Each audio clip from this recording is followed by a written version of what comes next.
Assalamualaikum warahmatullahi wabarakatuh. Saya Dina Apriani, mahasiswa Sisip Pentek Tangerang, jurusan Ilmu Administrasi Bisnis semester 7, ingin mempresentasikan tugas Project Based Learning yang bertemakan atau yang berjudul Usaha Bisnis Bolen Lumar Bila Kasih Hormat pada mata kuliah Strategi dan Kebijakan Bisnis yang dibimbing oleh Bapak dosen SHK Pratala, SOS MM.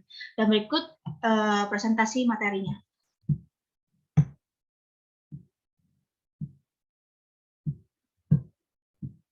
Profil usaha bisnis, nama usahanya Bolen Lumar Bila Kasih Hormat, pemilik usahanya Ibu Sari Dewi, bidang usahanya kuliner kue-kuean, jenis produk usaha kue-kuean kering dan basah, lama berdirinya usaha 1,5 tahun, alamat atau lokasi usaha di Total Pusada Raya Blok D6, nomor 4, RT 7, RW 7, Kelurahan Gempol, Kecamatan Priuk, Kota Tangerang, nomor telepon 089628639653, dan memakai WhatsApp bisnis. Latar belakang usaha bisnis, satu, permintaan pasar yang semakin ketat atau bersaing, kedua, era zaman yang semakin modern atau banyaknya modifikasi kue-kuean terbaru, ketiga, mencoba peruntungan di bidang usaha bisnis kue-kuean jenis pastry, keempat, karena masih suasana pandemi akibat virus COVID-19, sebagian banyak konsumen yang menghabiskan waktunya di dalam rumah dan menemani mereka untuk mengobrol atau berbincang dengan keluarga di rumah sambil mencicipi atau memakan kue pastry ini. 5, berinisiatif membuat jenis kue pastry ini untuk menemani konsumen saat beraktivitas dengan temani minum secangkir teh, kopi, dan susu. 6, karena masyarakat Indonesia terkenal dengan surganya wisata kuliner dan suka atau gemar sekali dengan wisata kuliner, khususnya kuliner kue-kuean. Tujuan usaha bisnis, satu, ingin memperoleh pendapatan atau keuntungan, kedua, membuka lapangan pekerjaan bagi orang lain, ketiga, ingin membantu perekonomian keluarga sendiri maupun bekerja karena krisis ekonomi yang turun atau anjlok akibat adanya pandemi COVID-19.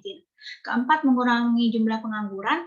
Kelima, meningkatkan status sosial ekonomi di pandangan masyarakat. Dan keenam, ingin menjadi wirausahawan karena ingin membuktikan ke masyarakat kalau sukses tidak hanya semata-mata menjadi PNS atau karyawan swasta. Visi dan misi usaha bisnis, visinya menyediakan produk kuliner kue-kuean yang enak, lezat, murah meriah, dan cita rasa tinggi. Menjadikan produk usaha bisnis kue-kuean jenis pastry ini menjadi luas dan besar, dan dikenal oleh berbagai kalangan masyarakat, dan memiliki produk kualitas kue-kuean yang baik dan daya saing yang tinggi. Dan misinya, satu, melayani konsumen atau pelanggan dengan baik sehingga konsumen atau pelanggan menjadi puas.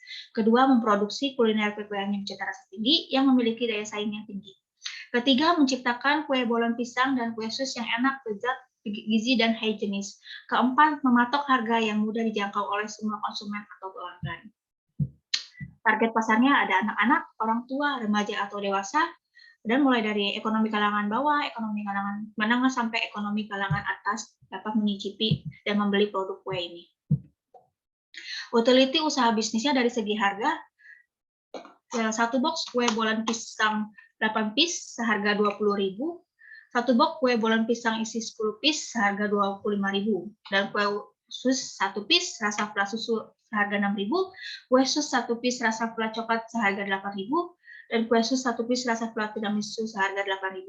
Dan dari segi produk, tampilan produknya seperti ini, memakai wadah mika plastik agar kue tertata dengan rapi dan higienis tentunya. Dari segi varian rasa bisa dilihat ada di slide.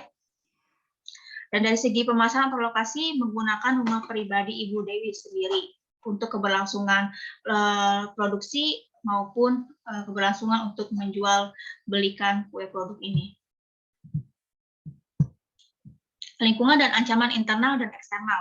Lingkungan dan ancaman internal itu ada aspek SDM atau sumber daya manusia, aspek keuangan, aspek teknik produksi, budaya perusahaan.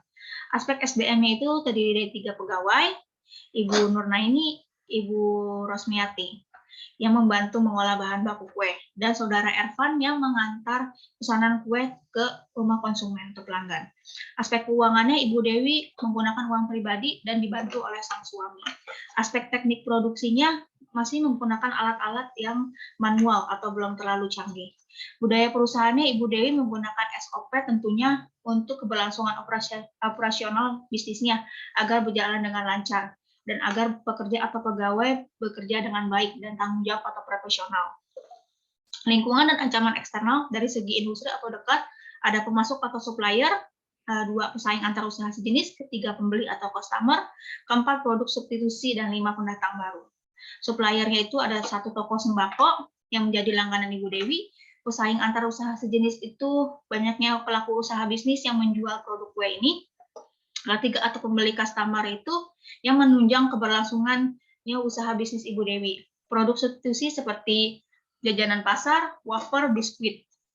Pendatang baru yang masih di Indonesia banyak pelaku-pelaku usaha bisnis yang sudah mengeluarkan produk kue ini.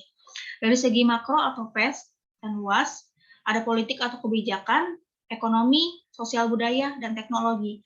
Politik atau kebijakannya karena adanya pandemi COVID, adanya SBB dan PPKM, sehingga untuk jam kegiatan operasional diketatkan oleh pemerintah. Tetapi karena adanya era new normal ini, sedikit ada kelonggaran di jam kegiatan operasional.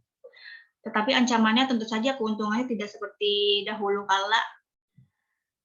Dua, ekonomi. Ekonomi karena dapat bantuan subsidi dari pemerintah melalui UMKM. Sosial budaya mengikuti tren sosial budaya yang ada di masyarakat kita sekarang yang gemar atau suka dengan kue-kuean modern.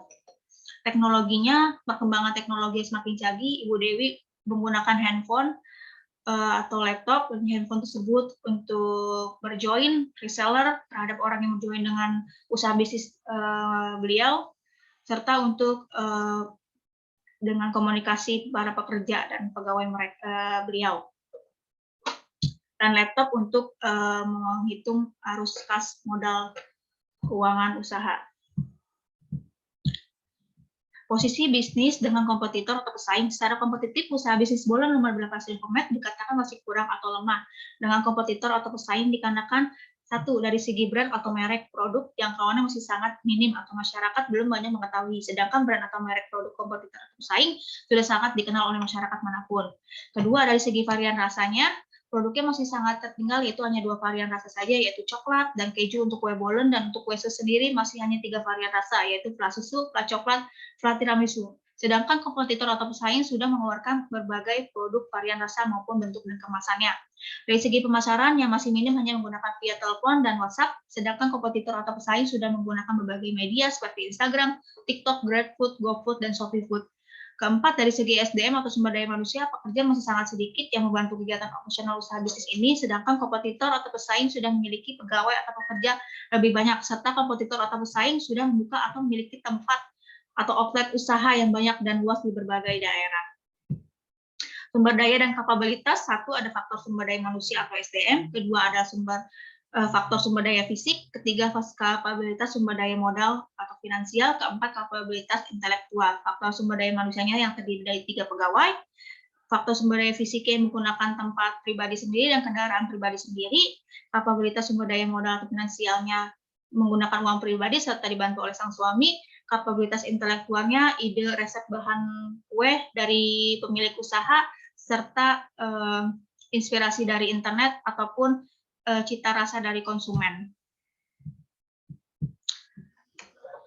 Positioning pasarnya, di sini ada brand atau merek. Pada usaha bisnis bola nomor pastry homemade sudah berjalan 1,5 tahun dan sampai saat ini sudah berjalan dengan baik.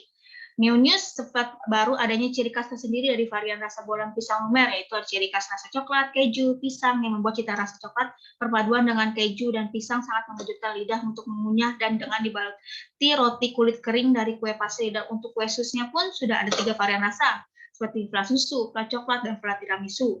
Dari desainnya itu, dalam mendesain kemasan produk sangat memperhatikan benar-benar agar tampilan makanan tertata dengan rapi dan tidak berantakan, dan harga makanan tersebut tetap higienis, sehat, dan bersih.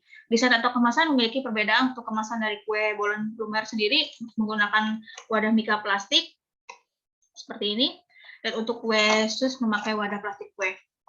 Dan keempat, ada price atau harga, dengan memberikan harga yang ditawarkan pada konsumen atau pelanggan sangat murah atau harga sangat ekonomis.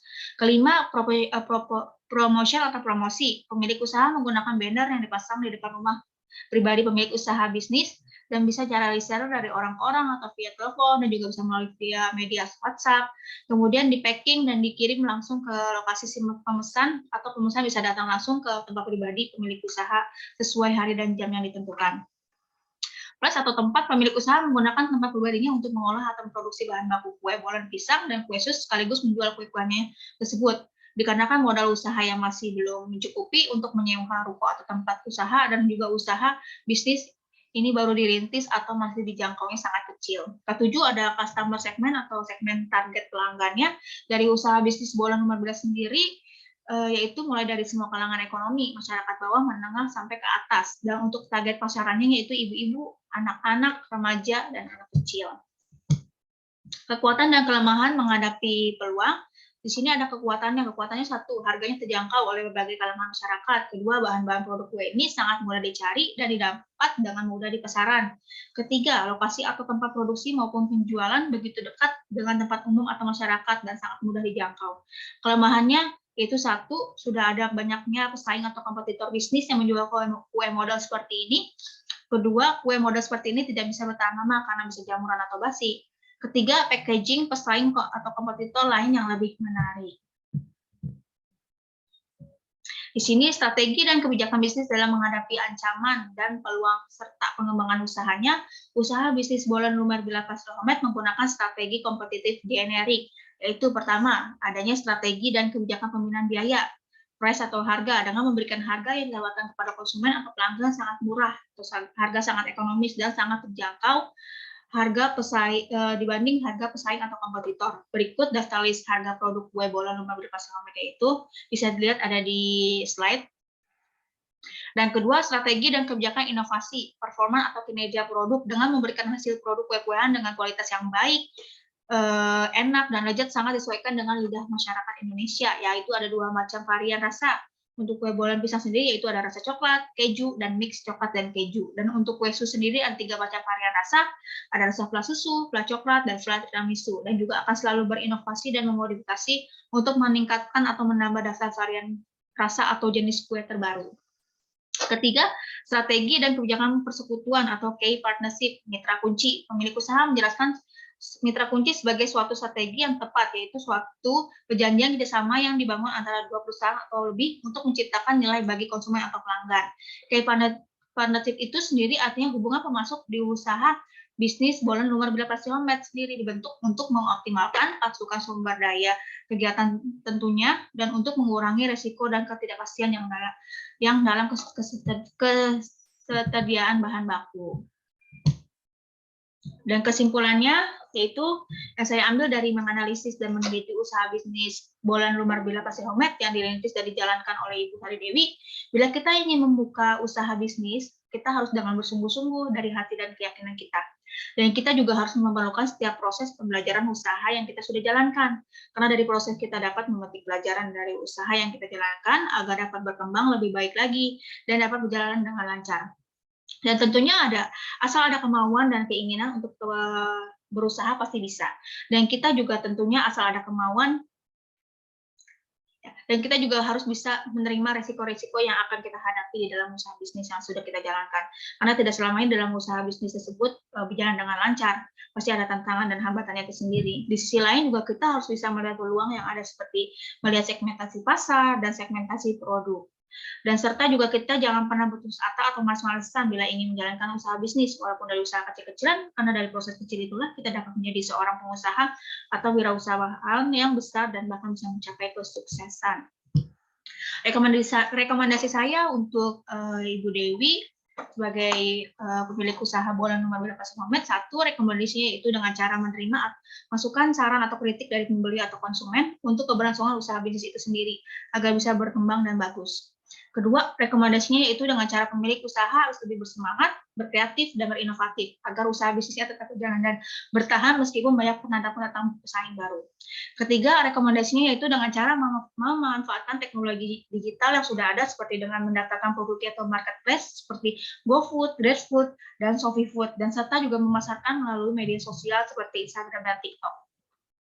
Dan rekomendasi keempat, yaitu dengan cara pemilik usaha harus berpikir luas dan memikirkan hal-hal seperti harus memutar balik keuntungan dari setiap hasil penjualan, dan harus memutar balik modalnya agar usaha bisnisnya tetap bertahan dan stabil. Dan yang kelima, rekomendasinya yaitu dengan cara membeli alat perlengkapan atau peralatan produksi yang lebih bagus dan canggih untuk keberlangsungan proses produksinya. Dan sekian presentasi dari saya, kurang lebihnya mohon maaf apabila ada kata-kata yang salah atau dalam pengucapan, dan semoga presentasi saya ini dapat bermanfaat bagi yang melihat dan mendengarkan. Terima kasih. Wassalamualaikum warahmatullahi wabarakatuh.